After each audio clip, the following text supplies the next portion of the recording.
আমাদের শিক্ষকদের যে ন্যায্য অধিকার, সেই অধিকার থেকে আমাদের শিক্ষকদেরকে বঞ্চিত করা হয়েছে।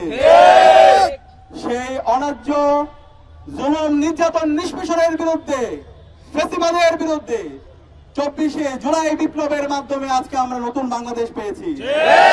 জুলাই যে বিপ্লব হয়েছে, সেই বিপ্লবের মূল দাবি ছিল বৈষম্যকে দূর করা।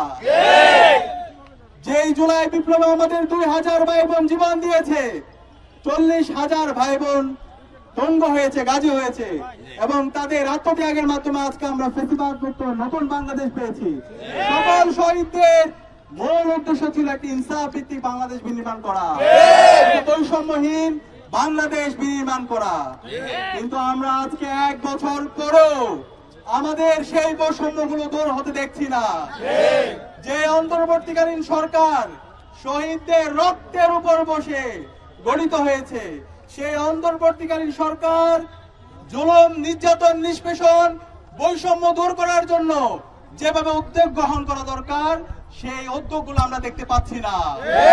আমরা আমাদের আজকে রক্তকরণ হচ্ছে হৃদয়ের মধ্যে।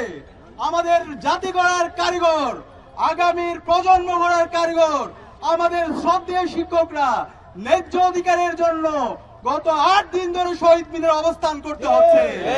এখন এই ন্যায্য অধিকারের জন্য যখন তারা আন্দোলন করছে, ফ্যাসিবাদী কায়দায় খুনি হাসিনা এবং তার পেটোয়া বাহিনী যেভাবে বিগত সময়ে আমাদের উপর হামলা করেছে, নির্যাতন করেছে, ঠিক একইভাবে আমরা আমাদের শ্রদ্ধেয় শিক্ষকদের উপর হামলা হতে দেখেছি।